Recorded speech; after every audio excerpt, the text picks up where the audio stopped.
ఒకసారి మాటల సందర్భంలో మా ఫ్రెండ్ ఏమన్నాడంటే, ఒరేయ్ పెళ్ళాన్ని చాలా ఈజీగా సంతోషపెట్టొచ్చురా, పాపం అమాయకులు, వాళ్ళు చాలా అల్ప సంతోషులు అని అన్నాడు. ఏంట్రోయ్ హఠాత్తుగా ఇలా అనేసావు అంటే, అవునరా నిజమే, పాపం వాళ్ళు చాలా అల్ప సంతోషులు. అయినా నువ్వు పొద్దున లేవగానే బ్రష్ చేసుకున్న తర్వాత ఏం చేస్తావు అని అడిగాడు నన్ను. ఏముంది, నేను బ్రష్ చేసుకోగానే సోఫాలో కూర్చుంటాను, న్యూస్ పేపర్ చదువుతూ ఉంటాను, ఆ తర్వాత మా ఆవిడ వేడి వేడి కాఫీ తెచ్చిస్తుంది అని చెప్పాను అనమాట. అప్పుడు వాడు ఏమన్నాడంటే, ఒరే ఓ పని చేయరా, నువ్వు రేపు పొద్దున్న నువ్వే ఆమె కంటే ముందు లేచి నువ్వే కాఫీ ఆవిడకి పెట్టి చూడు, ఆవిడ ఎంత సంతోషపడుతుందో. ఇప్పుడు పెళ్ళం సంతోషం ఉందనుకో, ఇంకా మనకి ఆ రోజంతా సంతోషంగానే ఉంటుంది, అసలు లైఫ్ చాలా హాయిగా ఎంతో స్మూత్గా గడిచిపోతూ ఉంటుంది అనమాట అని చెప్పాడు. నేను అన్నాను, ఒరే అయితే లైఫ్ స్మూత్గా సాగడానికి, ఇల్లంతా ఆనందమయంగా ఉండడానికి నేనే రోజు పెళ్ళానికి కాఫీ పెట్టిస్తూ ఉండాలా అని అడిగాను.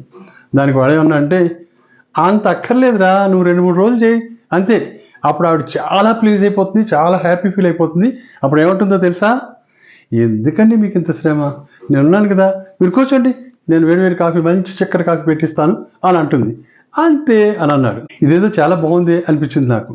ఆ మర్నాడు నేను ఆవిడ కంటే ముందు లేచి బ్రష్ చేసేసుకుని వేడి వేడి కాఫీ తీసుకొచ్చి ఆమెకి ఇచ్చాను. ఆమె ఏముందంటే, ఇదేంటి వేళ కొత్తగా అని అడిగింది. దాన్ని చూసి నేను బిత్తరపోయాను. ఎందుకంటే ఆవిడ అలా అంటే నేనేం సమాధానం చెప్పాలో మా ఫ్రెండ్ గారు నాకు చెప్పలేదు. నేను ఒక వెర్రినే నవ్వాను. తర్వాత మా ఆవిడ ఏం చేసిందంటే, ఇలా వాసన చూసింది, కాఫీ కప్పు వాసన చూసింది. చూసి కాఫీయా టీయా ఇది అని అడిగింది. నేను అదేంటి అలా అడుగుతున్నావు, కాఫీయే, నువ్వు రోజు ఎలా పెడతావో అలాగే పెట్టాను, కొంచెం స్ట్రాంగ్గా కూడా చేశాను, ఏం కాఫీ వాసన రావట్లేదా అని అడిగాను. మళ్ళీ ఏం చేసిందంటే, మళ్ళీ ఇంకోసారి వాసన చూసింది. కొంచెం వస్తున్నట్టే ఉంది అని అందనమాట. అనేసి సిప్ చేసింది కాఫీ. సిప్ చేసి మళ్ళీ నా వైపు అదో రకంగా చూసింది, సీరియస్గా చూసింది అనమాట. నేనైతే ఆవిడ చూపులకి అర్థం కనిపెట్టలేకపోయాను. ఎలా ఉందంటే నా పరిస్థితి, ఇంటర్వ్యూ బోర్డు ముందు అభ్యర్థులు నించుంటారే అలా నించుని టెన్షన్గా ఆవిడ వంక చూస్తున్నాను.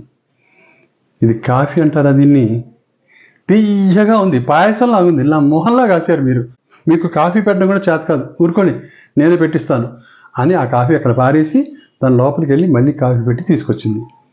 నాకు తిక్కరేగిపోయింది. ఆ మర్నాడేమో మా ఫ్రెండ్ దగ్గరికి వెళ్ళాను. వెళ్ళి నాకు జరిగిన అనుభవంతో చెప్పాను.